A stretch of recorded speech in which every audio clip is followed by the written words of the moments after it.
পার্বত্য চট্টগ্রাম একটি জাতীয় সমস্যা, এটিকে সমাধান করা জরুরি বলে মন্তব্য করেছেন সিপিডির সম্মাননীয় ফেলো অর্থনীতিবিদ দেবপ্রিয় ভট্টাচার্য।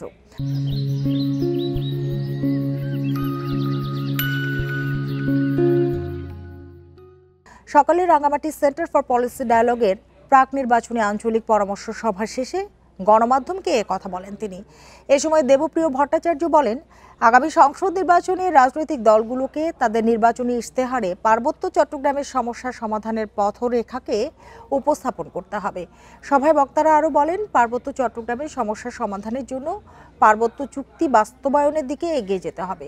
আঞ্চলিক পরামর্শ সভায় রাঙামাটি, খাগড়াছড়ি, বান্দরবান 3 পার্বত্য জেলা থেকে বিশিষ্ট জনেরা অংশগ্রহণ করেন।